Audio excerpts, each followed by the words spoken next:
Hello and welcome to the 2021 Virtual Ohio Housing Conference. Thank you for joining our session, OHFA Inspection Software How-Tos. My name is Danny Stallman and I'm with the Ohio Housing Finance Agency. Today, you can communicate with the presenters using the Q&A feature and with your fellow participants using chat. We will be on screen live at the end of our presentation to respond to your questions and comments. If you experience any technical issues, please email occhevents@occh.org. At this time, I'd like to ask our speakers to introduce themselves.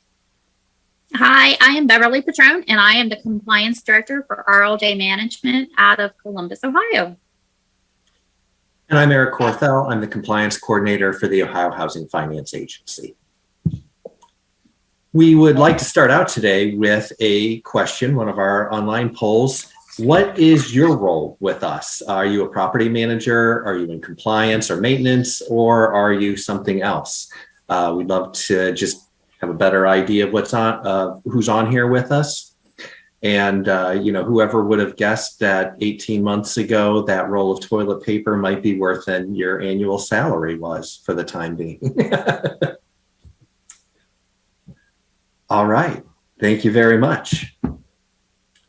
So what can you expect today? We're gonna try to go over an audit from beginning to end, but really mainly focusing on the new inspection software.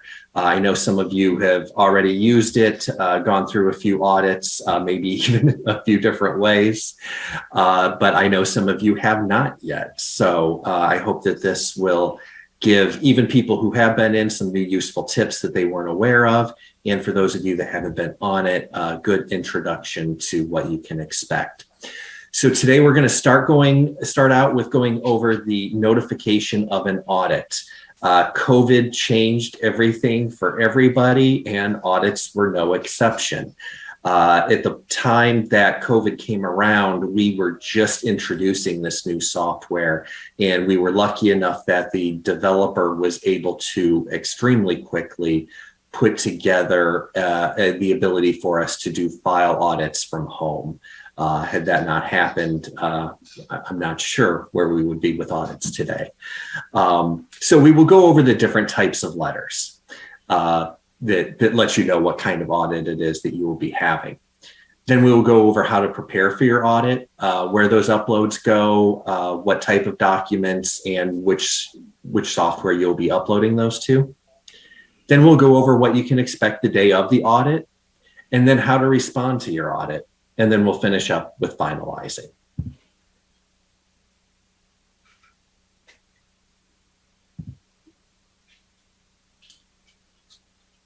So first, I'd like to go over the different types of letters that you're going to see. And these letters are very important because they're going to let you know which type of audit to expect.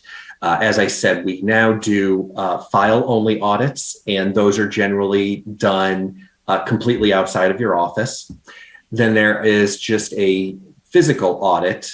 And then just like we used to, depending on the size and location of your project, you may still end up with an old type where we do the combination of both of them together. The way that you're going to know which type of audit to expect is really in the verbiage of the letters. I've made some highlights here to really point out. The first one is going to be for a file-only review. You'll see this because it will say on the day of the audit, you will be notified of the tenant files that need to be uploaded. You're uploading because nobody's going to be physically at your location. The second one is what you can expect for the day of the audit. So what will happen is if you are having a file only, you'll get the first letter, which is the notification ahead of time that it's going to happen. And then the morning of the audit, you will get the second letter that will list out all of the different files for which units and what have you that need to be uploaded. The third document here is if you're going to have the old type or just a physical only, and you can see that by management should be prepared to open and close windows, start burners. OHFA requires you to add your 24-hour notice to residents. and that management needs to be prepared for extended hours or possibly having additional people on site. And that's because we're physically going to be there and we'll be walking through units with you. So the next question, do you prefer to have a file and physical inspection on the same day or different days? Some of you have already gone through this, and so you know 100% which way you prefer. There's definitely pros and cons to each. Doing both of them on the same day, you may have to have additional staff there. They can be long days, but if you do them on different days, that file is all you have to worry about for that period of time. You don't have to have additional people most of the time. Okay, thank you very much. Next, how to prepare for your audit. Bev? Okay, so I'm going to go over kind of what you have to do when you get that letter that says, hey, OHFA's going to be doing an inspection. And so some of those things are on there. So the first thing that they're going to tell you is that within 3 days, you have to update the DevCo compliance side. And that means, have you transmitted all of your move-ins, your move-outs, your research, your rent changes, utility allowances? Make sure all of that information is up to date in Voyager, because they are going to kind of compare that to when you send the file in. So you want to make sure that everything is transmitted. And keep in mind that with OHFA on the DevCo side, you should be transmitting in what they consider real time. So which means if they look at something today, you move somebody in today, they're going to want to see that in the system. But I understand that a lot of companies like myself, we use a software. So we transmit at least once a month. So if you are kind of on that monthly transmission cycle, you need to make sure that when you get this letter that you're going in and transmitting and making sure that everything is up to date. The one thing that you want to caution and make sure that it's correct is that the home units are marked correctly in DevCo, because you're going to fill out a management questionnaire, and that questionnaire needs to tie the home units to the home units that are in DevCo. So that could cause an issue, and I've seen that come up a couple of times, and it's just an easy fix that you could fix beforehand. When you're coming to filling out the management questionnaire, it is a 3-page document now, and you want to make sure that the form is completely filled out. Make sure that, like I said, your trust and home units are marked correctly. They match, the form matches what's in DevCo, because that's really important. And then they also want to know if you've had any bed bugs in the last 30 days, because they're not going to want to go into those units if it is a unit if they're doing a physical inspection. So next, you're going to submit all of the utility allowance documentation for the current and the past 2 years.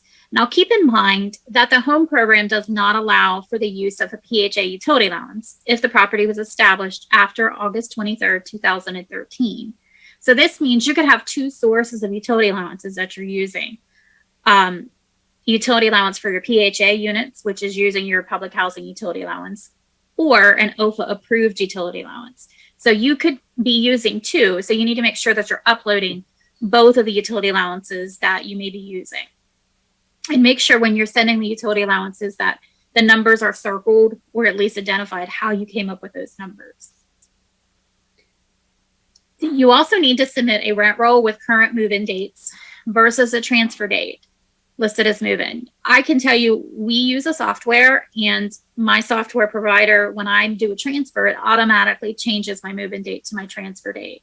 So that is something to caution people. And I've kind of been battling with my software provider that that's not how OHFA wants to see it.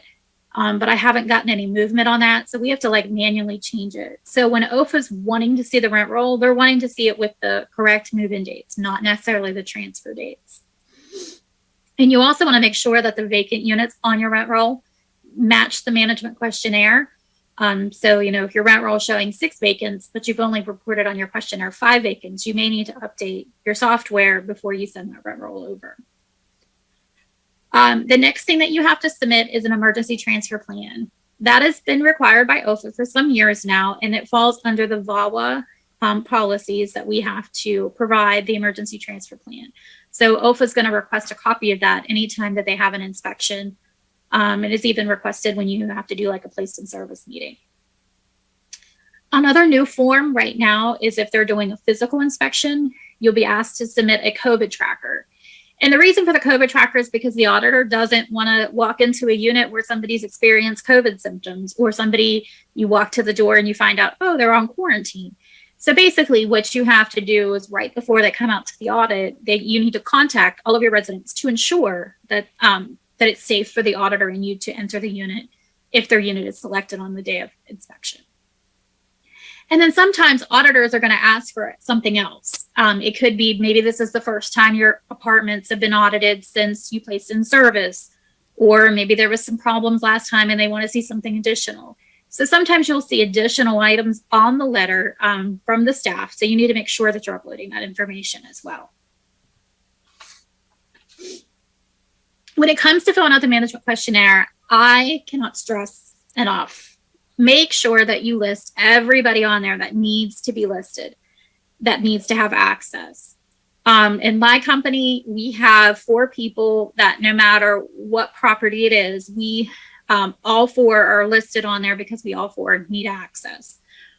You know, we have somebody in our company that prepares for the audit, so they need access for that side. We have somebody that responds to the audit, and then we have some upper management that just wants to be able to review the audits. So you have to think about in your company how you're going to structure who's going to be responding to this audit when you get it back, whether it's compliance or physical, because you want to make sure that they have access. Because if you don't list them on the management questionnaire, when people like Danny issues the inspection, you won't have access. So in order to gain access after that point, you have to put a help ticket in. And it has to be by somebody in upper management. It can't be just like the site manager says, hey, I didn't get access to this, to the report, I need access. So you need to make sure that you're listing it there so that it would save you some time later on. So now we're going to go on to the day of the inspection. And I just want to stress that sometimes you're going to get errors. You might see 505, you might see some other error codes, and that happens. It's okay. You know, no software is perfect. You want to, you know, we all use software now, so we know sometimes it doesn't always work right. So what we ask is that you wait 10 minutes and try it again. And if it doesn't work, then you can fill out a help ticket explaining everything that you're seeing, very detailed if you can help. And then OHFA will return an email back to you within 24 to 48 hours, letting you know how to fix it or how to get it to work.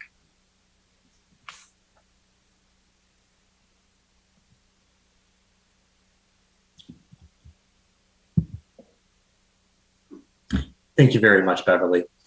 And I would like to stress, I know that in the years past, the help desk hasn't always been people's favorite place, but we have actually gotten our response times down to most of them are getting responded to on the day of. So please don't hesitate to put those in. We've been getting those taken care of very quickly here recently. Okay, so uploading files. So this is really could be your very first time going into the inspection system. One tip that I have is your username is always, always, always in the inspection part, your email address. It does not link to what you have for DevCo. So keep that in mind. It is always your email address. If your email address is not working, go ahead, put a help desk ticket in, and we can check that out and see what's going on for you. So log in. Once you're there, you're going to want to select the project that you received your letters for and click on the Documents tab. You can see that part over on the bottom left, and then you can click on Upload New Documents. So at this point, you've received the letter, you know everything that you have to upload. So this is where you're going to go to start your uploads. You're going to go into the project, and then you're going to go to Upload New Documents. So expand the compliance review information, which will be part 1. And it is the way that you see it over on the left is exactly as you're going to see it inside the software. So step one, you want to expand the compliance review information and select the type of document that you're going to be uploading. In step two, make sure that you select the building and the unit if relevant. At this point, though, you do not need to attach it to a finding because at this point, there are no findings yet. And then if you can, add a brief note onto what it is that you're uploading, especially if it's something kind of odd or different, or maybe you had a hard time figuring out what to select under the compliance review information. Definitely does help the auditor get a better idea of what it is that you're looking for.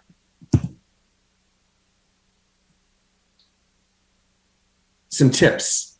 Do add the audit number and the unit number when uploading files, as just stated. Do not upload social security cards, birth certificates, IDs, debit cards. A lot of that is very personal information that we don't want to see. And it really just, it can complicate things and it's just not any kind of documentation that we ever need to see. Also, do not upload extra documents. If it's not listed on the letter, please do not send it. There is a list of everything that they're looking for on that scheduling letter or the day of letter. If those instructions are not followed, they will get rejected. I've seen some people try to upload everything as one big package into one document. I can guarantee that's going to get one big package into one document. I can guarantee that's going to get rejected and you're going to be starting over. So just, do your best. Make sure that, when you're scanning, when you're uploading, that everything's the same way, you're not putting stuff in upside down, backwards, blank pages on the back. That would be much appreciated. All right. In our final poll, over the last 18 months, we're only asking the important questions here. What's the most amount of toilet paper rolls that you bought in one trip?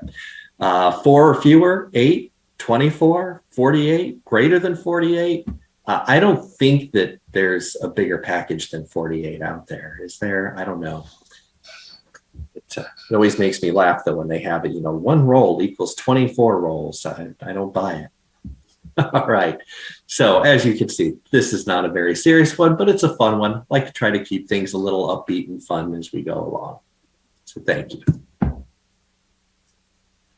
And now we are going to go over responding to your audit. So at this point, you've received your letters, you've uploaded everything. The auditor has gone over and now has submitted the CAR or the compliance audit report to you. In order to get that, so you want to log back into Alita and you're going to, in the blue ribbon at the top. So a lot of times there's a blue ribbon that is kind of an overarching everything in the system. And then once you go into an audit, there is another silver ribbon that goes underneath that. So at this point, you're just going to click on the reports tab in the blue ribbon. And that's going to list all of the different CARs and EHS reports that you have available to you. Make sure and click on the report number associated with your audit. If you click on the name of the project, you're just going to enter into the summary screen. So make sure that you click on the number. Do make sure that you note whether it's an EHS or a CAR. In this example, the majority of everything there is EHSs, and it's only the very last one that's the CAR. So it's very important to understand what you're looking at. You don't want to click on the EHS and think that you only have 2 findings and it's going to be really quick and easy. And then you open up the CAR and find that maybe it's a little different of a story. When you click on that number, it will open up the CAR in a new tab. There's actually 3 different places on the screen where they have the print icon. Just please take note that you want to make sure and do the print icon that is listed on the actual CAR rather than going up into your tools and going to print. So make sure if you're going to print it, you want to click that print button, and then that will open up the CAR in another tab and you can right click and print. I understand that there's a paper shortage, like there's a shortage of everything right now. So if you would rather, you can also, when you right click and go to print, you can also opt to save it as a PDF, and that will work just fine as well. The reports tab also gives you some other important information. It will tell you what the status of the report is. You can see there in the status whether it was viewed by a project manager, if all of the items are resolved. There's a number of different statuses. And then as well, and maybe more important, the due date for it. As well, if you are a larger company, kind of like what Bev works at, you may have many cars and EHSs listed here. So do keep in mind that the inspection system does have some really good filtering and sorting options. There aren't many things that you can't sort and filter by. So in that case, you can do a search for a certain project that you're looking for, or you can go to the status and just search for statuses of anything that you need to do anything with, that aren't resolved or aren't complete yet. You can also sort it by due date. So if you have a lot of them that you're working on, you can sort by the due date, see which one you should work on first, because that's the one that's due first. It's something you can definitely mess around with when you're sorting and filtering. You really can't do any kind of damage. So just go ahead and play around if you want. Communications. When it comes to the communications, whenever there is some kind of notice to you, somebody puts in a new comment, anything like that, you will get a notification in your email letting you know that there's something in the inspection software for you to look at. You can use that just as a notice and leave it go, or you can click on the view communication, which is highlighted there in green. I didn't highlight that. That's the way it comes to you in the email. This is really pretty much the entirety of the email that you get. But you can click on that and it will take you directly into the inspection system. Some of the things to look at in the communications. One, again, you can filter down to certain projects. You can filter down to many different things in this screen. But do look for bold messages when you're looking. One of the things that really gets a lot of people is if I send you a communication through the system and you reply back to me, maybe I forget about it or I was on vacation for a week. So a week later, I reply back to that older message. It doesn't come through as a new message. It's going to highlight, it's going to rebold that original message. And you want to open that up and scroll down to the bottom so that you can see the response there. So it's not like it brings everything right back up to the very top. Your newest ones start at the top and go older. So make sure and do that. The other thing to note, currently, and we apologize for this, but currently downloads are turned off. What that means is when you get a communication for a new audit and there is the letter attached to it, you're not going to be able to click on that letter and open it up. We are hoping to have this turned back on relatively soon. We've been working really hard on it here. So when you get a communication and there's an attachment, you should also receive an email from that auditor with that attachment in it. If for some reason you do not, you should be able just to respond back to them through that communication, let them know that you're not able to download that document and they'll get that sent off to you right away. So again, I do apologize. Hope to have it up again here real soon, but we're working on it. So responding to your findings. So at this point, you have received your compliance audit report. You've opened it up. You've either saved it or printed it so you have it there to reference. At this point, what you are going to want to do is after you click on the project that you're working on, you're going to want to click on the findings tab. This is what your findings will look like here down below. Again, all of these blue squares those are all things that you can either filter or sort or search through. So for instance, one of the things that you could do is if there is a certain address or a certain bin that you want, you can click on that little, it's kind of hard to see, but it's a building with a house next to it. If you click on that, it will display all of the different bins that are there. You can choose just the one that you want, and then you're going to see all of the findings just for that bin. Another thing you can do, maybe they came over in really screwy order and you want to be able to look at all of the bins in order. You can click on the line underneath of the building with the little house next to it. And there you can decide if you can sort it, newest to oldest, oldest to newest, just like Excel. So as I was saying, there are lots of filtering and sorting options. You can filter down to a specific unit. You can do a certain type of an amenity or an address. If it is a very large compliance audit report, you can, and you've been working on it. Maybe you've responded to half of them, but not all of them. You're still working on it. You can do resolved and unresolved. So if you've sent in some findings, the auditors cleared them. If you filter down to unresolved, then all you're looking at are the ones that you have left to work on. One of the ways a lot of people like to work on them is going by unit. So you can select unit 1, you can see all the findings for unit 1, get those taken care of, move on to unit 2. Click on a finding you're ready to respond to. So you've decided which finding you want to do. You're going to click on that finding. And here you'll be able to see comments, details of the findings, and whether it's included on the 8823 or not. So this is kind of cut and paste here so that you can see the important parts, but you can see the little box next to including on 8823. If it is, that will be check marked. And then also always make sure and expand this existing comments because when the finding comes through, for the most part, you're really just seeing the code for that finding.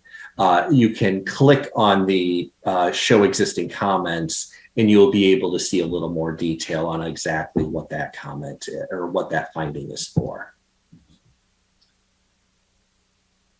So there, then you can click on upload new documents. So you know what the finding is, you have it taken care of, you have the documentation necessary. You click on upload new documents. And under part 1, and this is going to look just like it was earlier on when we went over some documents.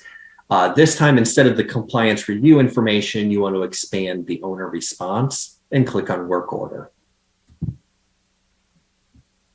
What's really nice about this part then is since you went directly from a finding, when you get to step 2, that finding number is already checked for you. So you can really almost just move on to step 3. I will say, if you do have one work order that covers multiple findings, you can hover over that, over the different information symbols, those little eyes, and you can, this gray box here, that is the information symbol for that finding just above the one that you were working on. So you can see what all of them are. So if you have a work order that covers multiple things, you can upload that, just that one thing to multiple findings. The one thing that I do want to warn you, though, if, say, you upload one work order to cover 8 different findings, and for some reason that work order doesn't quite cover everything, all 6 of those findings are going to get declined. And then you'll be back to, having to upload for those 6. So keep that in mind. But if you do have one work order that covers multiple things and you're very confident, go for it. You can add it to multiple. All right. And then finalizing your audit. This is the part we're all working for. So this is the letter that you'll receive. Hopefully you get one that says that everything is completed and everything is good. We got the little mug over there saying that doing my best. I think that's what we're all doing at this point. Both auditors, project managers, owners. So we're all in this together. But that is the the way that audits are going right now. With that, we will be opening up to Q&A. Please use the chat on the side, and thank you very much. All right. Thank you, everybody. I hope there was some good information for you in there. Let's go ahead and jump to the Q&A. We have a handful of questions here, and let's just get to them. Let's start out with one of the first questions was if we could advise on audit software that PJs are using for electronic auditing purposes.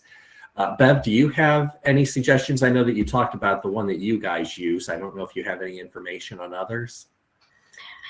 I have in my past used OneSite, and for now we use Voyager. We can do work orders and things like that in both those softwares, and so that's what we use for auditing. But I'm not sure if I understand her question. Is she referring to like just the PJs? Is it something that they're using to audit, or she wanting to know how like we submit the information? Because if as far as PJs, I haven't seen anybody use anything like OHFA has, but we have seen like a file share, like a Dropbox, a SharePoint, where we upload files to that, and they send us a link, and then we upload files that way, or we upload physical findings that way, and then we go back and forth that way. So I haven't really seen, besides Ohio Capital, nobody else really kind of has a software per se like OHFA does. It's just a matter of normally like a secure file upload.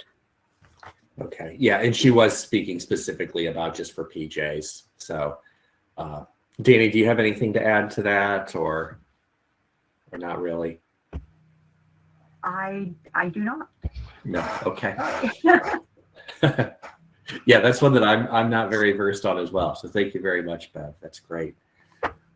Next question. Will the audits be predominantly remote moving forward? It's a hard one to answer. As of the moment, we are kind of leaning towards keeping both a file and a physical separate. It seemed like today, the majority of you wanted to kind of keep it that way, where we do one file and one physical. But we haven't come to any kind of final conclusion on how that's going to work. The file reviews are going very well on their own. We're back out doing physicals right now, and those as well seem to be going as well as you could hope for them to go right now. So yeah, as of the moment, we'll continue doing two separate for the most part. If you're a very small project, there's a chance we might do just a file and a physical all at the same time. But as far as like what next year brings, we'll see. Very good question, though. Thank you, Tiffany. Another question is, what is the turnaround time on the help desk tickets right now? As said in the presentation, I believe that we're getting back to most of them day of. The goal is to respond to everything within 3 days, and for the most part, we are meeting, if not exceeding that. I would say the majority are getting done same day. Some kind of bleed into 2 or 3, especially if they're a little more complicated. I know that help desk used to be, a week or 2. So we've made some really good movements there. So please don't hesitate to reach out to the help desk if you have things. If you're emailing people, individuals right now, you might want to try switching over to that. I know that I get to a lot of help desk stuff before I even get to things in my email.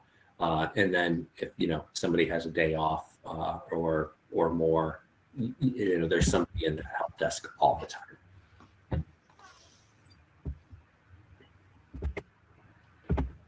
All right. Another question. How do I ask for an extension?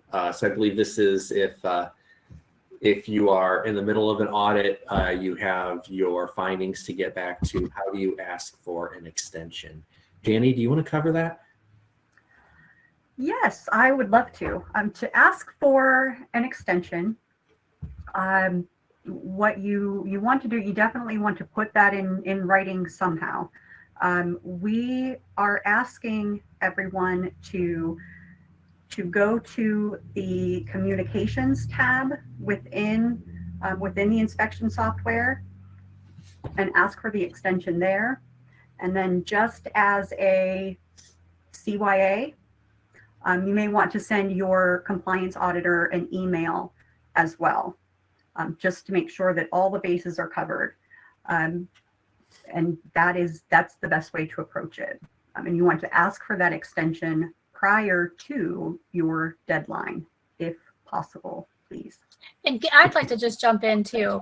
And the one thing that we've experienced is if you're asking for an extension and you have, let's just say you have 10 work orders that need done, and you did all but maybe 2 of them, and that's really why you need the extension, you need to upload the 8 that you do have done. So OHFA can see that you're making progress and not just see that you're not, you know what I mean? You're just wanting a carte blanche extension. So whatever you have done, you definitely need to upload that. And so the extension should only be for the items that you're not able to complete by that deadline. Very good point, Bev. Yeah, that would definitely be beneficial. Yeah. I recently had several audits with OHFA, and the auditor could not see the documents that I uploaded. I submitted, I think, a help desk ticket, however, had no response. Is there a specific way to contact the help desk? So the only way really to get into the help desk is to go through the link on OHFA's website and submit the ticket. If you do submit a ticket and nobody gets back to you, you don't hear anything, really, I would say the best thing is to email me directly then. At that point, you can get me at ecorthell@ohiohome.org and just let me know that you had a ticket in there, you haven't heard anything, and I'll do some research and make sure that it gets taken care of very quickly for you. As far as not being able to see documents that were uploaded, let's address that real quick. We've had a few issues with the way that uploads were going, whether they were successfully getting uploaded or whether the auditor on our side, it was just doing something wrong. So it kind of goes 2 ways sometimes. One thing that we have found, and I think this is really kind of universal with a lot of things, a lot of people have a scanner that's hooked up to their email. So you take your documents, you scan them, and it sends them to your email. If you have a setup like that, you cannot drag it directly from your email to the upload system. It doesn't work, it fails. I think it looks like it works, but it doesn't. So if you have something like that, just, scan it, get it in your email, and then just drop that attachment like on your desktop or in a folder somewhere, and then you'll be able to upload it just fine. One of the other things that we've had is there is some auto filtering on our side. So when audits are done by multiple people, there's been a few times where our auditors just simply haven't removed a filter, and so they weren't seeing everything that they were supposed to be. I've worked with, I think, most of our auditors to make sure that they understand and realize that better. So hopefully we don't have that issue anymore. Kelly, as far as that goes, if you would just shoot me an email so that I don't forget about it. And I'm going to do some looking, see if I can find that ticket in there and make sure that we get that taken care of for you.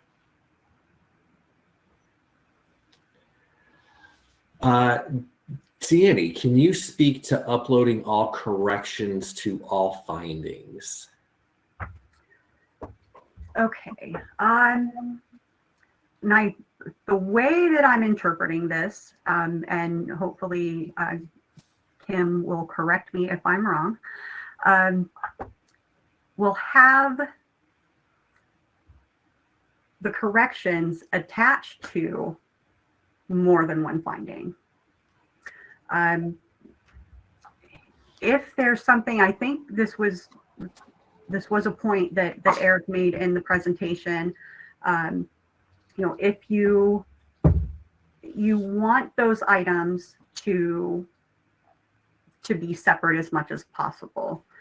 If you have, one work order that has multiple items on it and you attach it to multiple findings, if there is one item or one finding that work order does not cover and it has to be declined, it will be declined for all of the findings. There's no way to separate.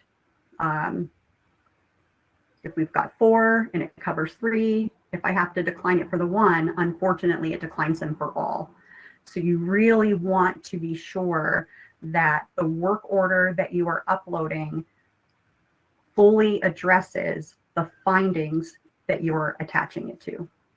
I hope that answered the question.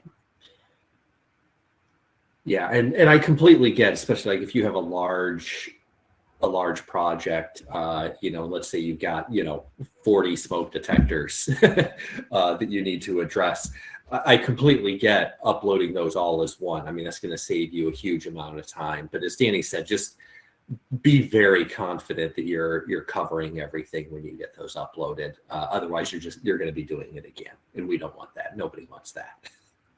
I think as far as being on the management side, we have found that scanning each item separately has helped us. So therefore, when something is wrong, it doesn't affect the other ones. And we just literally copy the same work order over. If it affects 5 units, we're copying that work order over. And then we label each work order or finding like what the finding number is, that we can easily go back and, cross-reference it. Because if you're looking for something in like 2 years, that you responded back to the audit, is kind of the easier way to get, figure out what it is that you sent, because now you don't have this big package, that may be 10 pages long or maybe 100 pages long.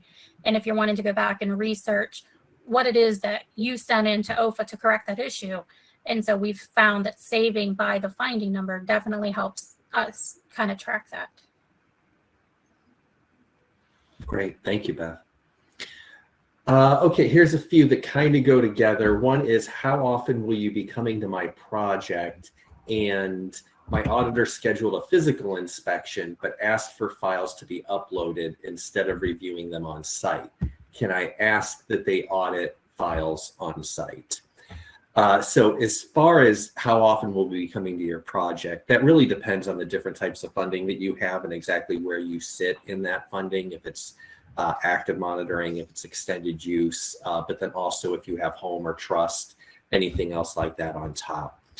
So it's hard for me to say specifically, how often we'll be coming out. However, you can always ask your auditor that question. They'll be able to answer that. They can tell you the next time to expect us to be out. An audit should never really be a complete surprise. You don't know exactly what day we'll be there, but you should definitely know what year you'll be hearing from us. As far as scheduling a physical inspection, but asking for files to be uploaded instead of reviewing them on site. Danny, do we have any kind of protocol in place for that? What would you do with a request such as that? Well, the goal is to limit our time on site and to limit our exposure, for lack of a better word, to each other. So, I think that if the project is small and there are only, 2, 3, 4 files to audit, if the auditor is comfortable, they may choose to do those on site. But if they're asking for them to be uploaded because they prefer to do them remotely, more than likely they've already considered that, and their comfort level is to do them off site. It's, if that's your preference, as a manager, you can always ask the compliance auditor and have that conversation. The worst thing that can happen is they can say no, that they prefer to do it remotely. But I think that doing the files remotely, whether that is going to be scheduled as one audit with the physical side, or they're scheduled at two completely separate times. I think that doing the files remotely is just going to be our new way of operating. And here's one thing I want to jump in as a management agent, and I know, I've been doing this 20 years. So I've had them on site, I've had them by physical. For physical, if you're doing them on the site, I feel like you open yourself up to more things that they could critique. Maybe you forgot what was in your file. Maybe, maybe you forgot there was a form, that you meant to throw away, or, like a cover sheet or something like that. Or maybe you misfiled something. Instead of Sally Smith's file, you have, somebody else's verification in there. And so doing them by remote, I don't want to say gives you the chance to make any changes, because you really don't have time to make those changes because you're uploading within that day. But you are able to ensure that it's organized. What's going over is what you want to go over, and things aren't missing. And so you're able to kind of double check your scan and make sure it's all there, and make sure things are scanned the right way. And so it kind of gives, to me, management a little bit more control over the audit and what their, the outcome should be. Because again, you don't have time to change, make a correction, but you do have time to make sure that what you're uploading is for that tenant. Things aren't misfiled. You're kind of saying, okay, they had employment, they had bank. You're making sure that both of those are there, and, kind of makes it a little bit easier for Danny. Especially when she has to deal with her cats. Yeah. There should be a cat in every session. So he's a mess. He's a mess. No, yeah, those are both very good points. And yes, it's the whole, we can't unring a bell. We can't unsee what we see. So that's a very good point. And we're always open to have those conversations. Just because we do set something one way doesn't mean that it's 100% set in stone. But also, keep in mind that, like Danny said, we might say no, but we definitely, we want to be good partners.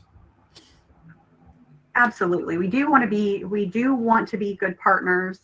I would think, having been on the management side myself, I'm happy. I would be happy to have the opportunity, for that auditor to come in, do what they need to do, and get right back out. Mm-hmm. All right. Well, we don't have any more questions coming in. I'm going to pause just for a minute to see if anybody else has anything. You're more than welcome to put it in the chat or into the Q&A. I have one question, and this goes to Danny or you. As a management company, when you submit something, maybe like right on the deadline that it's due, how long should you wait before you follow up to ensure that they have everything, or if they need additional documentation? I'm going to let Danny have that one. I don't want to bother people, but I'm sure that if there's management people out here, they may want to kind of know, do I wait a week? Do I wait 2 weeks? As far as when you should follow up. I would say, follow up in a week. Okay.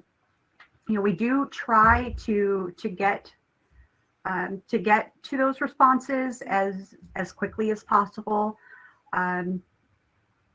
We're going back out. Hopefully, that's winding down with the change of the weather.